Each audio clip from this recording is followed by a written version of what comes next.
Hi, in this video I'm going to be taking a look at Keyforge Adventures, Rise of the Keyraken. This is a new print and play product from Fantasy Flight for their Keyforge game, and this is a free download from their website. So in this video I'm going to be taking a look at what you get and how the scenario plays. And afterwards I'm going to come back and give you my final thoughts.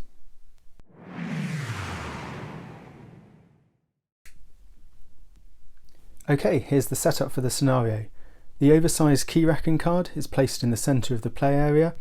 To one side of that is the Tide card, and finally the 45 card adventure deck is placed nearby.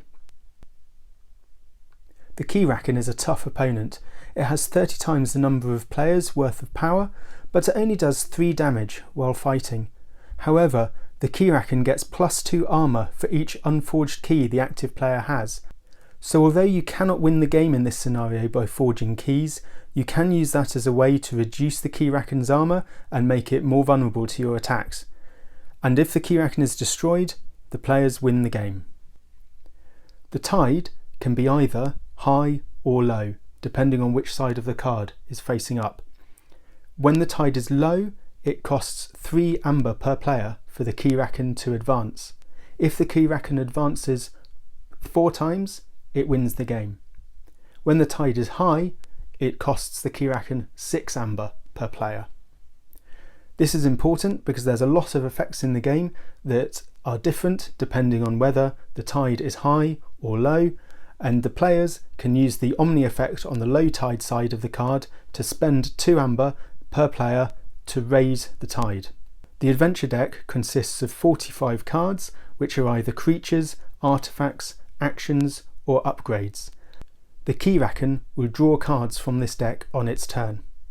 So now I'm going to take a look at a game in progress and play through the Keyraken's turn so you get an idea how that works.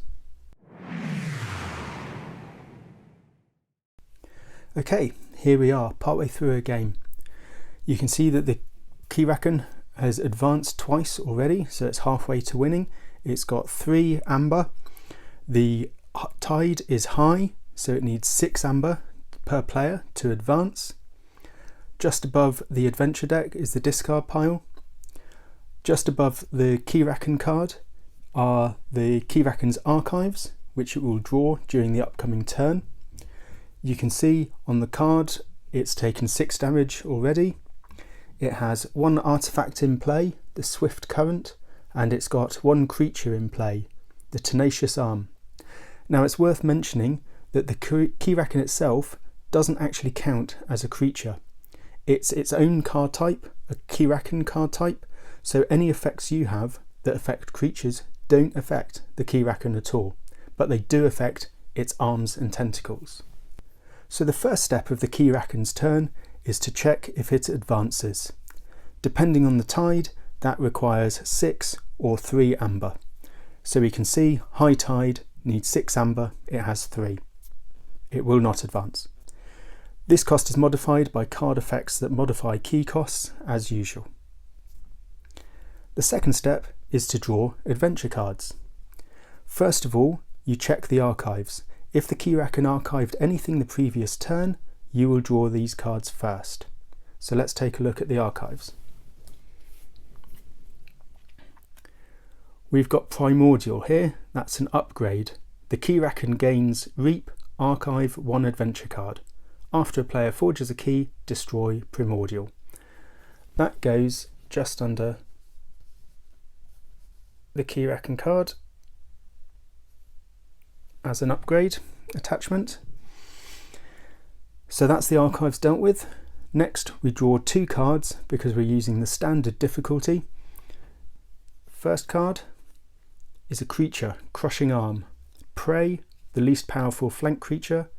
When destroyed, deal 3 damage to the Keyraken, ignoring armour. And it's got a power of 9 and no armour. Prey is a new keyword that comes in with this set, and it basically means those arms with prey attack instead of reaping. If it doesn't have prey, they reap. Destroying the arms will do damage to the Keyraken, and it's a good way to do damage while you're waiting to lower its armour through forging your keys. Creatures come in exhausted, so we will just put that down next to the other creature there. The second card is an action, Race to the Surface. So this has got the amber icon on the side, so the Keyraken gains 1 amber from that. The play effect: for each time the Keyraken has advanced this game, it archives 1 adventure card. Draw that many cards from your own deck. So the Keyraken will archive 2 cards. Next turn, it will use those 2 cards before drawing from the deck. So that finishes step 2, drawing adventure cards. Step 3, the Keyraken and its creatures are used. The Keyraken is used first, and then each ready creature in the battle line is used. The Keyraken will reap unless there's an effect that says it attacks. There's nothing like that on the Keyraken at the moment, so it will reap and gain 1 amber. Mustn't forget the upgrade effect from Primordial. It gets reap, archive, and adventure card. So another adventure card goes into the archive for next turn. Next we look at the Tenacious Arm. That does not have the prey keyword, so it will reap instead. We exhaust it to reap. The Keyraken gets that other amber, and the effect says the Keyraken steals 1 amber from you. So I take 1 amber from my card and add that there. I need to do something about that next turn, otherwise it looks like it's going to advance, regardless of the tide. The creature that just came in comes in exhausted, so that won't be doing anything. Next we look at the artifacts it might have. The Swift Current says action, the Keyraken's creature with the highest power captures 1 amber from you. If you have no amber, destroy Swift Current and lower the tide. At this point in the game I do actually have another amber, so that's captured by the Crushing Arm.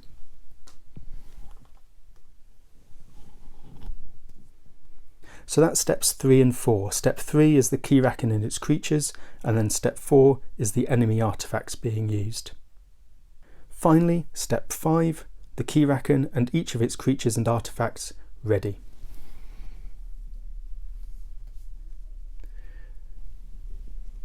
Now everything is ready again for the next turn.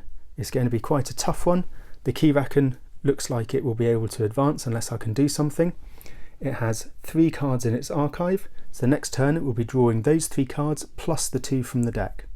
Hopefully that gives you an idea of how the Keyraken's turn plays. First off, wow, I love this product.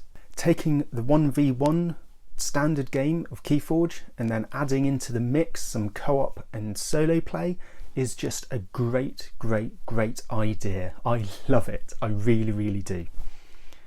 The whole set, it just feels well thought out. It feels well presented.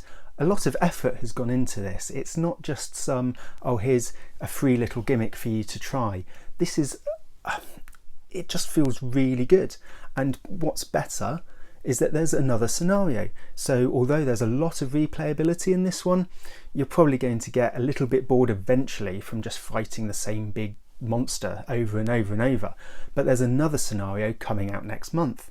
As someone who's been into Keyforge from the beginning, but who's really struggled to find opponents in my area, this is just brilliant. I can get my old decks out, I can have some fun with them, and I can explore a whole new way of playing the game.